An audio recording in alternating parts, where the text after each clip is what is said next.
अभी हम लोग कहाँ से कंटिन्यू करने वाले हैं? With the 6th point, that is lysosomes. But lysosomes पढ़ने से पहले मुझे ये बताओ, लाइसोसोम्स क्या है? क्या है ये? कहाँ पे रहेंगे लाइसोसोम्स?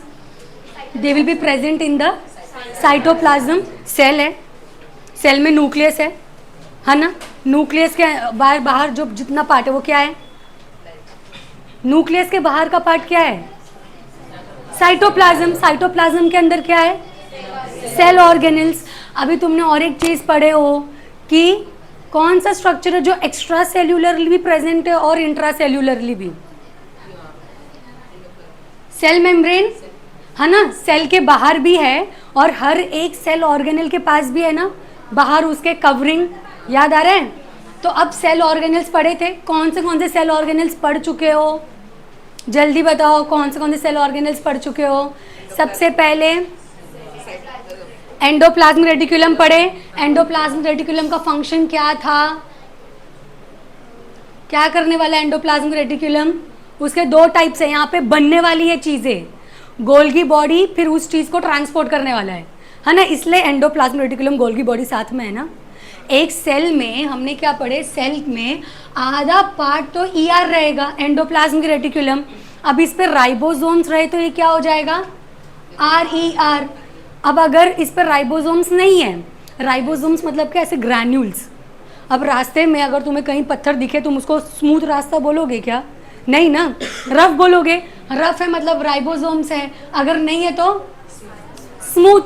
तो ER क्या करेगा? ER बनाएगा, या तो लिपिड बनाएगा या तो प्रोटीन बनाएगा, और फिर अब चीज बना दी, अब क्या करना है?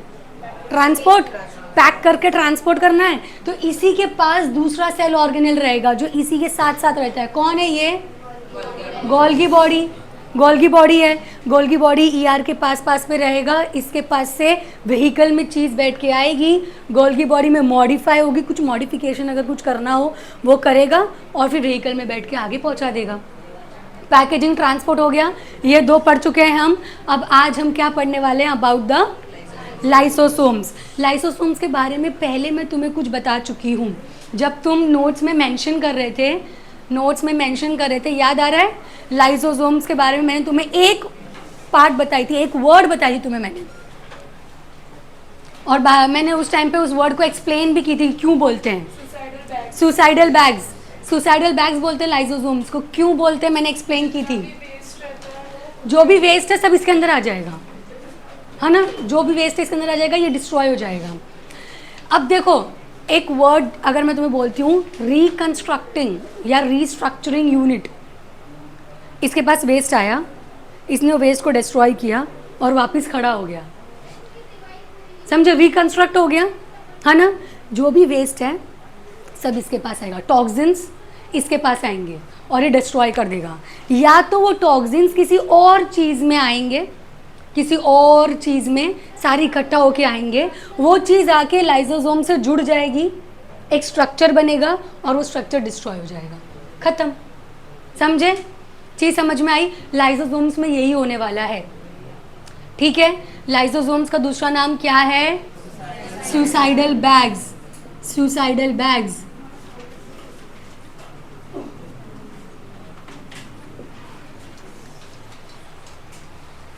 नोट्स अप टू डेट हैं इसके पहले तक, गोल्गी अपैरेटस तक अप टू डेट है नोट्स। हेडिंग डालो लाइसोसोम्स, सुसाइडल बैग्स लिखो साइड में जल्दी।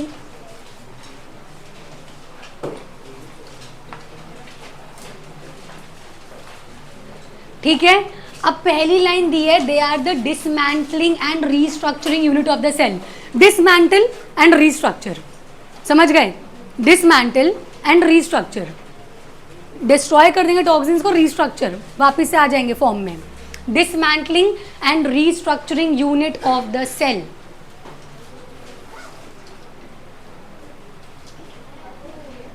ठीक है? Dismantling and restructuring unit of the cell. अब इसमें क्या रहता है? इसमें ऐसा क्या है कि ये डिस्ट्रॉय कर पा रहा है? इसमें ऐसा क्या है? इसके अंदर तुमने वर्ड सुने हो एंजाइम्स, पहले एंजाइम्स रिएक्शंस में यूज होते हैं ना एंजाइम्स। इसके पास होते हैं hydrolytic enzymes. Hydrolytic enzymes, lytic, lytic मतलब क्या? लाइटिक, लाइटिक मतलब कौन से एंजाइम्स? जो डाइजेस्ट कर लेंगे, खा लेंगे, डाइजेस्ट कर लेंगे, डिजोल्व, ठीक है। इसके अंदर होते हैं हाइड्रोलिटिक एंजाइम्स, वही हेल्प करते हैं डिजोल्व करने में, ठीक है, वही हेल्प करेंगे उस सारे वेस्ट को डिस्ट्रॉय करने में। समझ में आया? तो इसके पास होते हैं हाइड्रोलिटिक एंजाइम्स, ये सेकेंड पॉइंट लिखो, हाइड्रोलिटिक एंजाइम्स। इसके आसपास सेल मेम्ब्रेन होगा ना, मेम्ब्रेन बाउंड होगा ना, ये मेम्ब्रेन बाउंड है एंड इसके पास है हाइड्रोलिटिक एंजाइम्स।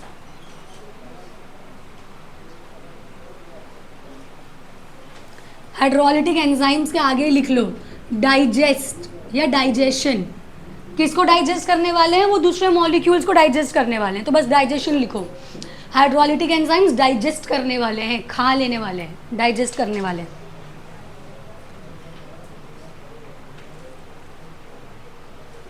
और ये जो एंजाइम्स होते हैं, ये एंजाइम्स, अब अगर तुमने एंजाइम्स के बारे में पढ़े हो तो तुम्हें ये भी पता होगा कि एंजाइम्स काम करने के लिए उनको एक स्पेसिफिक पीएच चाहिए होता है। हर पीएच में काम नहीं करेंगे एंजाइम्स, उनको उनके हिसाब से पीएच चाहिए। What is pH? What is pH? Concentration of hydrogen. PH concentration of hydrogen. अब इसको बताओ समझा क्या इससे? ये तो जो तुमने पढ़े वो हो गया, concentration of hydrogen. What is pH? Experiment किए हो स्कूल में, लिटमस पेपर, लिटमस पेपर क्या किए थे? लिटमस पेपर को डाले थे किसी सोल्यूशन में और क्या देखे फिर? वो रेड हुआ कि ब्लू, है ना? रेड हुआ कि ब्लू? रेड हुआ मतलब कैसा है वो सोल्यूशन? एसिडिक। ब्लू हुआ तो बेसिक, बेस है ना? कहाँ से आया? पीएच। पीएच स्केल होती है 7 न्यूट्रल, पानी जो होता है दैट इज न्यूट्रल, 7 पीएच। 7 से नीचे 1 to 7 जो भी है ना, 1 से एसिडिक, और 7 के बाद 14 तक का पूरा बेसिक। 14 मतलब स्ट्रॉन्ग बेस, 1 मतलब स्ट्रॉन्ग एसिड। समझ गए? 7 से ऐसे। तो ये जो है हाइड्रोलिटिक एंजाइम्स, इनको काम करने के लिए इनका एनवायरनमेंट एसिडिक होना चाहिए, स्ट्रॉन्ग एसिडिक पीएच में काम करेंगे, ठीक है? मेंशन कर लो, ये स्ट्रॉन्ग एसिडिक पीएच में वर्क करते हैं, ये स्ट्रॉन्ग एसिडिक पीएच।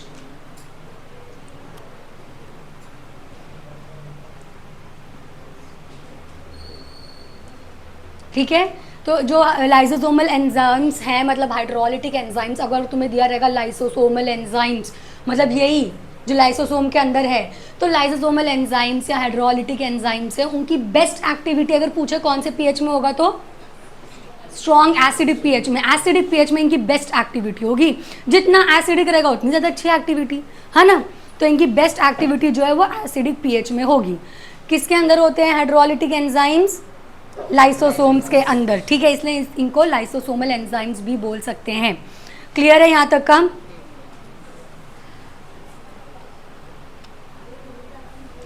अब गोल्गी बॉडी के पास से, गोल्गी बॉडी के पास से ईआर में सिंथेसिस हो रहा था, ईआर में चीज़ें बन रही थी, चीज़ें बनाते बनाते कुछ वेस्ट बन सकता है ना? खाना बना रहे हो, कुछ तो वेस्ट आएगा ना? अब कुछ पैक कर रहे हो, कुछ तो वेस्ट आएगा। तो मतलब इसके पास से भी कुछ वेस्ट आ सकता है, इसके पास से भी कुछ वेस्ट आ सकता है। तो ये लाइसोसोम्स जो है ये ईआर से आते हैं या तो गोल्गी बॉडी से आते हैं। क्लियर हो गया ये पॉइंट? देखो दिया है वहाँ पे, lysosomes arise from Golgi associated endoplasmic reticulum, है ना? इसके पास से आएगा लाइसोसोम, जहाँ कचरा बन रहा है, जहाँ खाना बन रहा है, वहाँ जो बचा हुआ पार्ट है।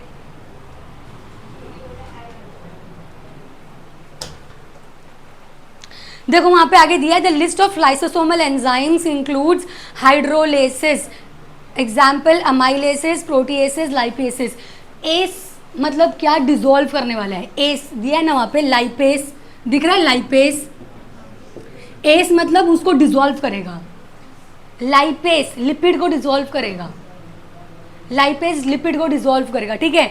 तो अब ये डिसॉल्व करने वाले ही एंजाइम है ना, डाइजेस्ट करने वाले। तो इसमें कौन से एंजाइम हो सकते हैं? बॉडी में क्या क्या निकलेगा? प्रोटीन निकलेगा, स्टार्च निकलेगा, लिपिड निकलेगा, है ना। उसी को डिसॉल्व करने वाले एंजाइम्स चाहिए ना, तो कौन से एंजाइम्स होते हैं, देखो अमाइलेसेस, प्रोटीएसेस, लाइपेसेस। अंडरलाइन कर लो तीनों नाम, अमाइलेसेस, प्रोटीएसेस, लाइपेसेस। एस मतलब याद रखो डाइजेस्ट करने वाला एंजाइम।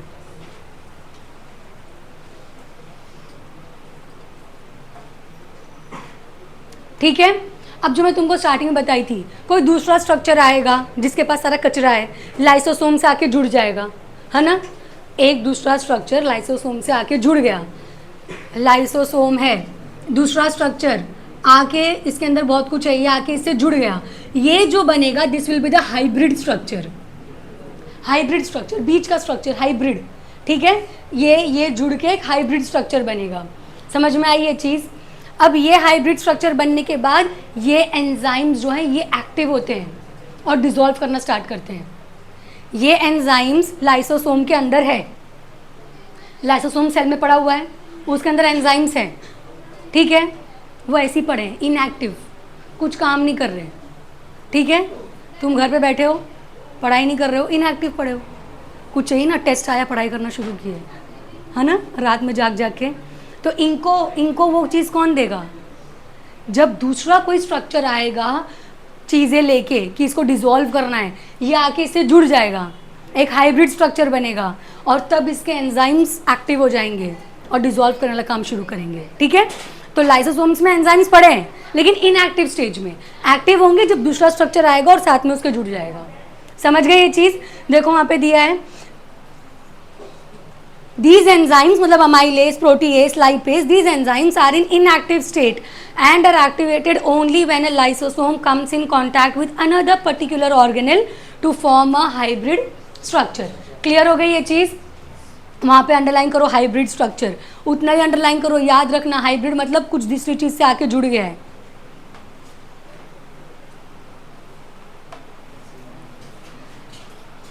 अंडरलाइन करो एंजाइम्स जो है वो इनएक्टिव स्टेट में रहेंगे, एंजाइम्स इनएक्टिव स्टेट में रहेंगे। सारे एंजाइम्स के नाम अंडरलाइन किया, अमाइलेज, प्रोटीएस, लाइपेस,